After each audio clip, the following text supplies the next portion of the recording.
কৃষ্ণাৰ শংকৰী শিশু বিদ্যা নিকেতনত বিদায় সভা। গোৱালপাৰা জিলাৰ কৃষ্ণাৰ শংকৰী শিশু বিদ্যা নিকেতনত আজি এক বিদায় সভা অনুষ্ঠিত হয়। বিবাহসূত্ৰে নিকেতনৰ আচাৰ্য পদৰ পৰা অব্যাহতি লোৱা পায়েল দেৱনাথক আনুষ্ঠানিকভাৱে বিদায় সম্বৰ্ধনা জনোৱাৰ বাবে আয়োজন কৰা হয় এই বিদায় সভা। নিকেতন পৰিচালনা সমিতিৰ সভাপতি মহৎ চন্দ্ৰ পামৰ সভাপতিত্বত অনুষ্ঠিত আজিৰ সভাত সম্পাদক পৰিমল সাহা, হিচাপ পৰীক্ষক গৌৰাংগ নাথ, প্ৰধান আচাৰ্য হিৰণ্য কুমাৰ বৰ্মনকে ধৰি আচাৰ্যসকল উপস্থিত থাকে। এই সন্দৰ্ভত আমাৰ এক প্ৰতিবেদন। আমাৰ কৃষ্ণাই শংকৰদেৱ শিশু নিকেতনৰ শ্ৰদ্ধাৰ আচাৰ্য পায়েল দেৱনাথ যোৱা 2017 চনৰ পৰা 2025 আজি এপ্ৰিলৰ 12 তাৰিখলৈকে তেওঁ কৰ্মত যোগদান কৰি আছিলে। তেওঁ অহা 18 এপ্ৰিলত বিবাহৰ দিন ঠিক কৰা হৈছে। আৰু আমাৰ নিকেতনৰ এটা পৰম্পৰা আছে, ইয়াৰ যিসকল কৰ্মচাৰীয়ে শিক্ষকে বা শিক্ষয়িত্ৰীয়ে কাম কৰি বিদায় লয় সকলোকে আমাৰ বিদায় সম্বৰ্ধনা জনোৱাৰ এটা পৰম্পৰা আছে। আৰু সেই পৰম্পৰা অক্ষুণ্ণ ৰাখি আজি পায়েল দেৱনাথক আমাৰ নিকেতন ফালৰ পৰা এটা বিদায় সভা অনুষ্ঠান পতা হৈছিল। আৰু ইতিমধ্যে আমি তেওঁক শৰাই, মানপত্ৰ, ফুলাম, আমাৰ বিহুৱান, জাপি, খাৰী আৰু নিকেতন আচাৰ্যসকলৰ ফালৰ পৰা মুগাৰ মেখেলা, চাদৰ আৰু ল'ৰা ছোৱালীসকলে বিভিন্ন বস্তু আমাৰ আচাৰ্যক, বিদায়ী আচাৰ্যক তেওঁক উপহাৰ হিচাপে আগবঢ়াইছে। আৰু এই উপলক্ষে আজি এই বিদায় সভাখন অনুষ্ঠানত পতা হৈছে। প্ৰথমতে আপোনালোকৰ চেনেলক ধন্যবাদ জনাইছোঁ। আৰু আজি বিদায় সভাত পায়েল দেৱনাথ আচাৰ্য 2017 চনৰ পৰা কৃষ্ণাই শংকৰদেৱ শিশু বিদ্যা নিকেতনত কৰ্মৰত কৰি আহিছে। আৰু তেওঁ এজন দক্ষ আচাৰ্য আছিলে। তেওঁৰ বিবাহ সূত্ৰৰ বাবে আমি তেওঁক আজি বিদায় দিবলগীয়া হ'ল। আৰু আমি সমিতিৰ লগতে আচাৰ্যসকলে, ছাত্ৰ ছাত্ৰী সকলোৱে মিলি আজি তেওঁক বিদায় সভাত আমি আনুষ্ঠানিক বিদায় দিছোঁ। আৰু তেওঁৰ যিটো শিক্ষা পাঠদান আছিলে, আজি কেইবাবছৰ ধৰি আমাৰ কৃষ্ণাই শংকৰদেৱ শিশু বিদ্যা নিকেতনৰ পৰীক্ষাৰ ফলাফল একেবাৰে ভাল। আৰু আজি এই যোৱাকালি যি মেট্ৰিক পৰীক্ষাৰ ফলাফল ঘোষণা কৰিলে, আমাৰ তাতে 100% পাছ কৰিছে, ডিষ্টিংশ্যন পাইছে, ষ্টাৰ পাইছে। আৰু হাই ছেকেণ্ডেৰী ছেকেণ্ড ইয়াৰত 3জনে পৰীক্ষা দিছিলে আৰু 3জনে ফাৰ্ষ্ট ডিভিজন পাছ কৰিছে। আৰু আমি আশা ৰাখিছোঁ যিসকল দুখীয়া ঘৰৰ ছাত্ৰ ছাত্ৰী আছে তেওঁলোকে কৃষ্ণাই শংকৰদেৱ শিশু বিদ্যা নিকেতনত শিক্ষা পাঠদান কৰিব বিচাৰিলে নামভৰ্তিটো আমি কমিটিৰ তৰফৰ পৰা বিনামূলীয়া কৰি দিছোঁ। আৰু শিক্ষা পাঠদান ভাল। 3গৰাকী আমাৰ ইয়াৰ পৰা পৰীক্ষা দিছিলে আৰু 3গৰাকীয়ে ফাৰ্ষ্ট ডিভিজন পাছ কৰিছে। গতিকে আপোনাৰ চেনেলৰ মাধ্যমে আমি ৰাইজক আহ্বান জনাম, শংকৰদেৱ শিশু বিদ্যা নিকেতনৰ ফলাফল ভাল হৈ আছে আৰু আপোনালোকৰ ছাত্ৰ ছাত্ৰীসকলক শংকৰদেৱ শিশু বিদ্যা নিকেতনত নামভৰ্তি কৰক। এইখন নিকেতনৰ পৰা তুমি বিদায় লৈ বেলেগ নিকেতনত যাবা বিবাহ সূত্ৰে, ইয়াৰ অনুভৱখিনি কোৱাচোন।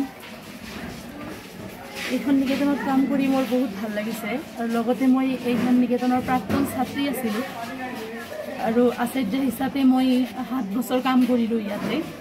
বহুত ভাল লাগিছে আৰু নিকেতনখন এৰি যাবলৈ মন নাই, তথাপিও যাব লাগিব। য'তে যাওঁ, য'তে কি নকৰোঁ কিয়, ইয়াতে মই ক্লাছ কৰিব আহিমেই।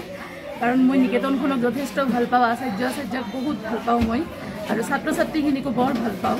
সেইকাৰণে সেই নিকেতনৰ ভৱিষ্যত উজ্জ্বল কৰাৰ কাৰণে মই আহিমেই। যিমানখিনি লাগিব মই নিকেতনখনৰ কাৰণে লাগিম। এইখিনিয়ে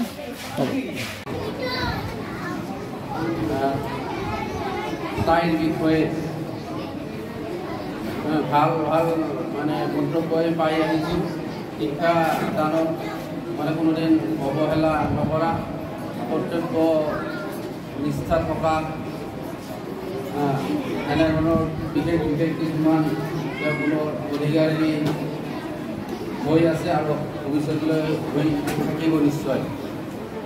তেওঁৰ দৰে শিক্ষাদানৰ ক্ষেত্ৰত আমি সকলোৱে যিয়ে যেনেদৰে পাৰোঁ আমি যদি নিকেতনখনক আগুৱাই নিবলৈ যত্ন কৰোঁ তেতিয়া নিশ্চয় নিকেতনখন শিক্ষা দিশতে নহয় আৰু অন্যান্য দিশতো আগবাঢ়ি যাব।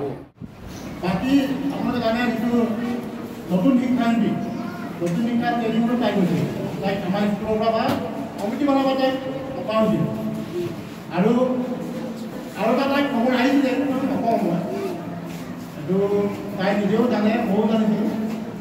তাইকতো সমিতিতে নিব বিচাৰিছোঁ। তেনেকৈ আমাৰ এই তনুজা আচাৰ্যত লৈ গ'ল, পাইলকো সুধিছিলে কিন্তু তাই নাযাওঁ বুলি ক'লে। গম পোৱা কথা মানে সংগীতৰ কালটো তাই নিব বিচাৰে এচিষ্টেণ্ট হয়তো মই গম পাইছিলোঁ। যিকি নহওক তাই আমাৰ প্ৰায় আজি 7 বছৰ কৰিলে, প্ৰায় 7 বছৰমান কৰিব। কিন্তু এতিয়া মোৰ মানে এটাই বেয়া লাগিছে মানে কি মোৰ চাইন্স 9 10 বিশেষকৈ আমি বিজ্ঞানৰ হওক যিটো আচাৰ্য আহিব পাইলৰ তেওঁ অভিজ্ঞ নহ'ব। গতিকে কি হয় দেখা যায় অলপ সহায় কৰিবলৈ বাকী নহয়। বাকী তেওঁলোকৰ বিয়া অলপ বিলাসী কৰা বিলাসী কৰা একদম তেওঁ যিজনে বিয়া কৰা কনফিউজ আছে আৰু মোক পাতিছোঁ মই একচুৱেলি মই জানিব বিচাৰোঁ। আৰু তেওঁ ভাল চাকৰি কৰে, গতিকে মই মোকাবিলা কৰিব পাৰিম। বাকী তাই যুগ্ম জীৱনত যিহেতু পাতিব ছোৱালী হিচাপে জন্মগ্ৰহণ কৰিলে এইটো ধৰা বন্ধা নিয়ম আছে। মাক দেউতাকৰ ঘৰ এৰি এখন ঘৰত গৈ নিজৰ সাংসাৰিক নিজৰ ভৱিষ্যত জীৱন ল'ৰা ছোৱালী ইত্যাদি পাতিব লগা হয়, আমি সকলোৱে জানো। তেনে ক্ষেত্ৰত আমাৰ মাজৰ পৰাই পাইল আচাৰ্যই এতিয়া বিদায় ল'ব আৰু তাই বিদায় ল'ব। বিশেষকৈ আমি ভাবিছোঁ তাইক আশীৰ্বাদ কৰিছোঁ বিলাসীপাৰা নিকেতনত যাতে তাই কৰ্ম সংস্থাপন পায়, তাইৰ যুগ্ম জীৱন সুখেৰে অতিবাহিত কৰক। মোৰ ছাত্ৰী আছিলে, আমি ভাবিবই পৰা নাছিলোঁ তাই ইমান যে কষ্ট কৰিব পাৰিব নিকেতনখনৰ কাৰণে, ইমান মৰম তাই। এই 7 বছৰ কেনেকৈ পাৰ হৈ গ'ল আমাৰ চকুৰ আগত আমি নিজে গম নাপালোঁ।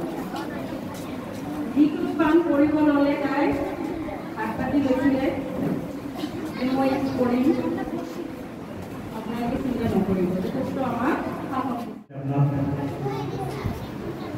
যুগ্ম জীৱনত পাচলি কিনিবলৈ আগবাঢ়িছে। সেয়া আমি নিকেতনৰ ফালৰ পৰা যিহেতু তাই যুগ্ম জীৱন পাচলি কৰিবলৈ ওলাইছে বিলাসীপাৰা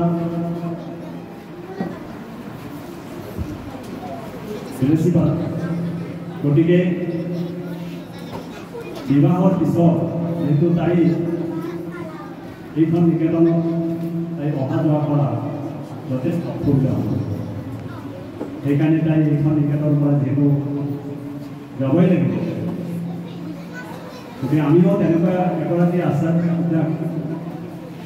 বিদায় যদিও আমি দিবলৈ ওলাইছোঁ, কিন্তু অন্তৰখনে কিন্তু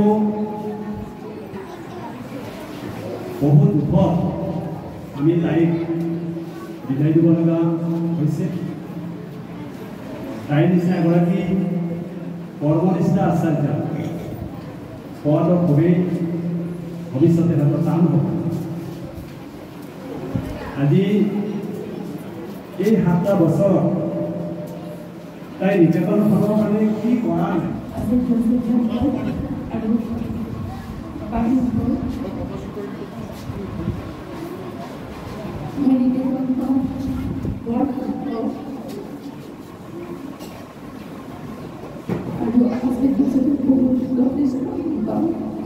আজি মোৰ বেছি বহুত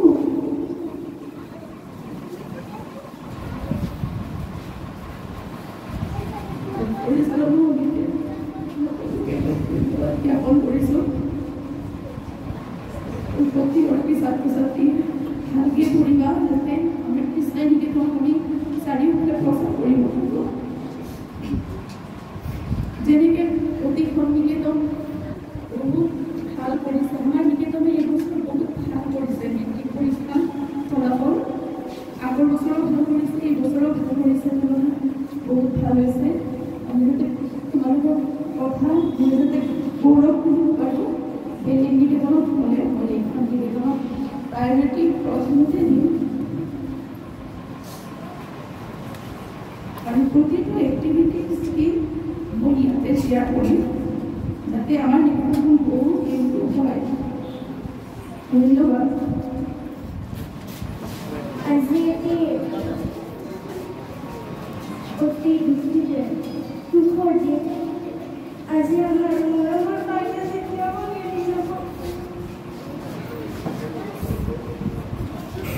যিহেতু আমি বহুত ভুল কৰিছিলোঁ বাইদেউ যেতিয়া আমাক বহুত ভালকৈ শিকাইছিল প্ৰতিটো পাঠ ভালকৈ বুজাইছিল আৰু তেওঁ যাতে বিলাসী বেৰত যোৱাৰ পিছতো আমাৰ সামগ্ৰ লৈ থাকে তাৰে মই অনুৰোধ জনাইছোঁ আৰু ইয়াতে কৈছোঁ কামনা মানিছোঁ মানে গুৰুত্বপূৰ্ণ আছে যাৰ আজি বিদায় হোৱা ভাল লাগিছে আৰু আমাৰ নাই বহুত বেয়া লাগি আছে আচাৰ্যই আমাৰ সৰুৰ পৰা ইমান ভালদৰে শিকাইছে পাইল আচাৰ্য যখন প্ৰথমে আমাৰ এই নিকেতন আহিছিল হয়তো মই ক্লাছ 2 পঢ়ি আছিলোঁ 2017 পৰা আছে 2025 লৈকে তেওঁ আমাৰ স্কুলৰ বৰ্ডত যোগদান কৰিছে আমাৰ স্কুলখন সুচাৰুৰূপে চলাই নিছে তেওঁ ভালদৰে আমাক শিকোৱা নাই তেওঁ আমাক বহুতো গুৰুত্বপূৰ্ণ শিকাইছে খালি পঢ়া শুনাও নহয় জীৱনৰ কিবা বহুতো ভাল ভাল কথা আমাক শিকাইছে ভাল জ্ঞান দিছে মানে তেওঁ সকলো ক্ষেত্ৰতে আমাক ভালদৰে মানে গঢ়ি তুলিবলৈ চেষ্টা কৰিছে আমাৰ নিকেতনৰ কাৰণে তেওঁ ভাল চিন্তা কৰে সদায় মানে তেওঁ খালি পঢ়া শুনাৰ লগতে লাগি থাকি এনেদৰে নহয় তেওঁ সকলো ক্ষেত্ৰতে আমাৰ নিকেতনখন ভালদৰে চাইছে সাংস্কৃতিক ক্ষেত্ৰত সংগীত হওক বহুতো ক্ষেত্ৰত আৰু 2017 পৰা 2025 লৈকে মানে অলমষ্ট 8.5-9 বছৰ আমাৰ এই স্কুলখন সুচাৰুৰূপে চলাত ভালদৰে বহুতো সহায় কৰিছে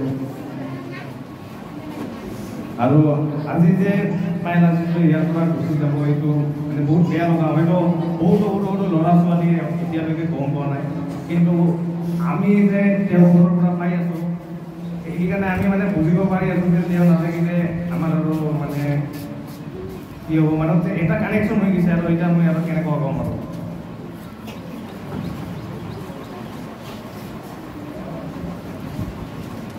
সকলোৰে দুখ হৈছে অৱশ্যে মোকো দুখ লাগি আছে কিন্তু যোনটা মানে এনেকুৱা মানে হয় আৰু মানে এতিয়া মানে এদিন হ'লে এনেকুৱা মানে চিটুৱেশ্যন আহি যায় জীৱনত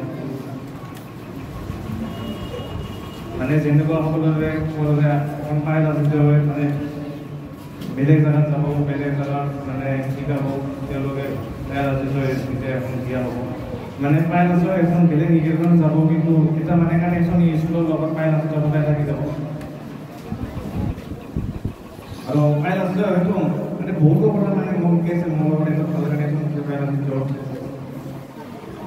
তেওঁ সদায় ভালদৰে লগত থাকে মানে যিকোনো ক্ষেত্ৰত আজি পঢ়া শুনাত যে বুজাব এনেকুৱা নহয় মানে সকলো ক্ষেত্ৰতে তেওঁ আমাক ভালদৰে সহায় কৰিছে গঢ়ি তুলিছে হয়তো ভুল হ'লেও কেতিয়াবা কিবা কয় এইটো নহয় হয়তো কাৰোবাক কিবা গাড়ী দিছে কিন্তু এটা ভালৰ কাৰণে এই বুলি আমি এইটো ভাবি থাকিব নালাগে